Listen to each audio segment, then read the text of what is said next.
I was very interested at that time in a funny little woman. She was married, of course, because I do not like unmarried women who flirt. What fun is there in loving a woman who belongs to no one but can be with anyone? And besides, I do not like love that feels like a business. That makes me a little upset. The special thing about a married woman for a single man is that she gives him a home, a nice, sweet home where everyone takes care of you and treats you well, from the husband to the servants. You find everything there: love, friendship, even fatherly care, food, and a place to sleep. It is everything that makes life happy. And the best part is that you can change your family from time to time. You can live in different places. In summer, in the countryside with a worker who rents you a room in his house. In winter, with people in the town, or even with rich people if you want. I have another problem. I get close to the husband as well as the wife. I even feel that some husbands, who may be rough or not very smart, make me not like their wives, even if they are nice. But when the husband is smart or nice, I always get very close to him. I make sure that if I have a problem with the wife, I do not have a problem with the husband. This way, I have made some of my best friends, and I have also seen many times that men can be better than women. The women make a lot of trouble, they complain a lot, but the men, who have the same reason to complain, treat you like you are very special to them. Well, my friend was a strange little woman, with dark hair. She was imaginative, changeable, very religious, and believed in many things, but she was also very nice. She kissed in a way that I never saw in anyone else, but that was not the only reason I liked her. Her skin was so soft. It made me very happy just to hold her hands. And her eyes. Her look was like a slow touch, sweet and never-ending. Sometimes I would rest my head on her knee and we would stay still, with her bending over me with that mysterious, gentle smile that women have. My eyes would look into hers, feeling so happy, as if I was getting drunk on the look of her clear blue eyes, clear like they were full of loving thoughts, and blue like they were a sky full of joy. Her husband, who was an inspector of some big public works, was often away from home, so we had our evenings free. Sometimes I spent them with her, lying on the couch with my head on one of her knees. On the other knee lay a big black cat called Misty, whom she loved very much. Our fingers would touch on the cat's back and would play with its soft, silky fur. I felt its warm body against my cheek, shaking with its never-ending purring, and sometimes a paw would reach out and touch my mouth or my eyelid, with 5 sharp claws that would poke me a little, and then pull back right away. Sometimes we would go out on what we called our little adventures. They were very innocent, though. We would have dinner at a small inn in the suburbs, or after eating at her house or mine, we would visit the cheap cafes, like students having fun. We would go into simple drinking places and sit at the back of the smoky room on 2 old chairs, at an old wooden table.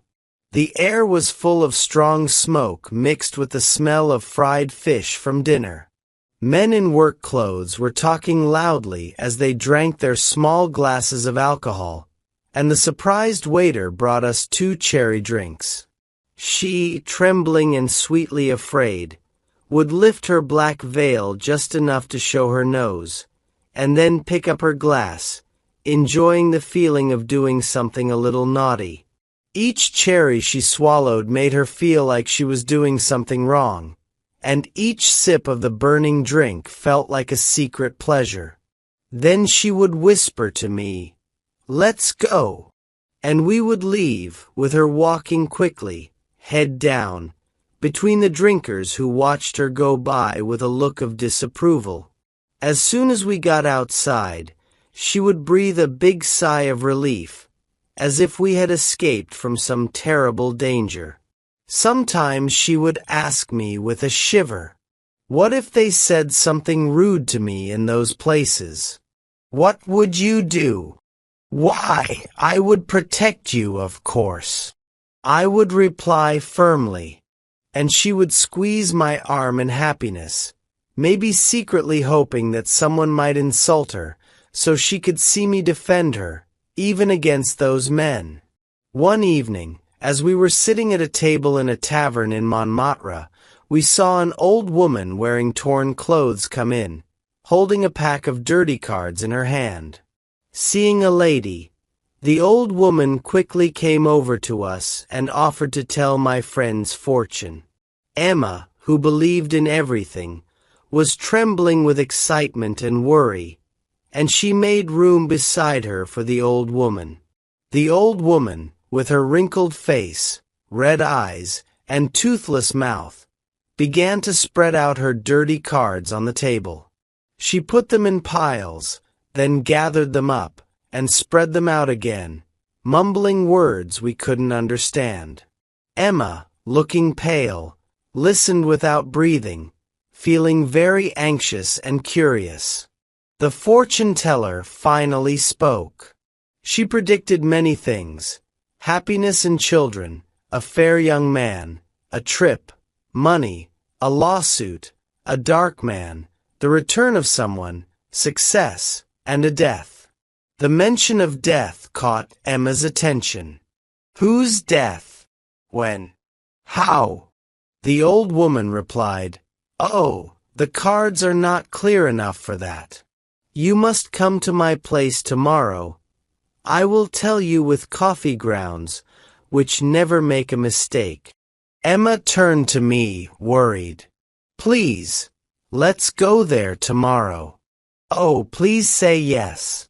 If not, you can't imagine how worried I'll be." I began to laugh. "We will go if you want to, dear." The old woman gave us her address. She lived on the 6th floor, in a poor building behind the Butte Chameau. We went there the next day. Her room, a small attic with only 2 chairs and a bed, was filled with strange things. There were bunches of herbs hanging from nails, animal skins, and bottles with liquids of different colors. On the table, there was a stuffed black cat with glass eyes. It looked like the spirit of this strange place. Emma, almost fainting with emotion, sat down on a chair and said, "Oh dear, look at that cat. It looks just like Misty." She then told the old woman that she had a cat, exactly like that, exactly like that. The old woman replied seriously, "If you love a man, you should not keep it." Emma, suddenly scared, asked, "Why not?" The old woman sat down close to her and took her hand. "It ruined my life," she said. My friend wanted to hear more. She leaned closer to the old woman, asking her to tell the story. Finally, the woman agreed.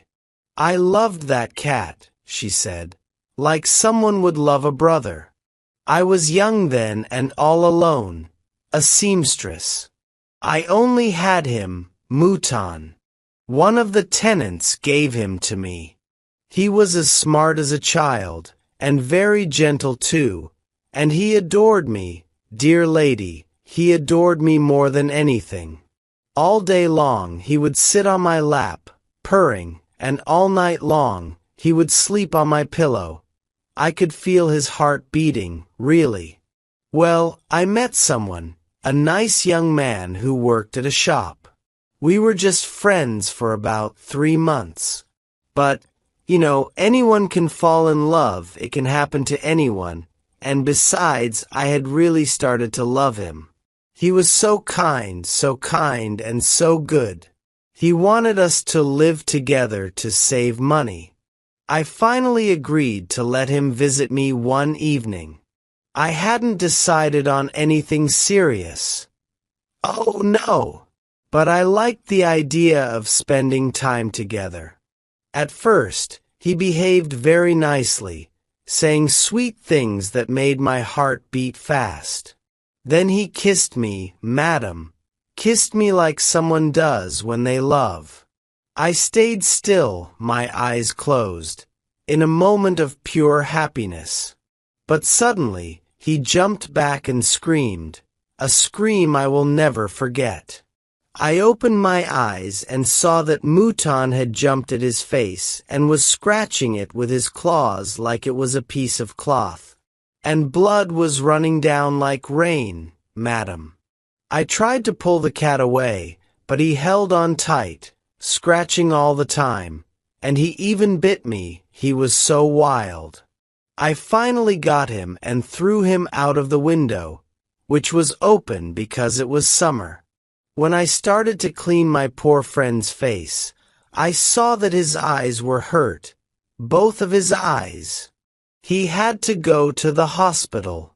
He died of sadness after a year. I wanted to keep him with me and take care of him, but he didn't want that. It seemed like he hated me after what happened. As for Mouton, his back was broken from the fall. The janitor found his body. I had him stuffed because, even after all that, I still loved him. If he did what he did, it was because he loved me, don't you think? The old woman stopped talking and started to gently touch the stuffed animal, whose body shook on its metal frame. Emma, feeling sad, had forgotten about the predicted death. Or, at least, she didn't mention it again, and she left, giving the woman 5 francs. Since her husband was coming back the next day, I didn't visit her house for several days. When I finally did go, I was surprised not to see Misty. I asked where he was. She blushed and said, "I gave him away." I was worried. I was surprised. Worried. Worried about what? She gave me a long kiss and said softly, "I was worried about your eyes, my dear."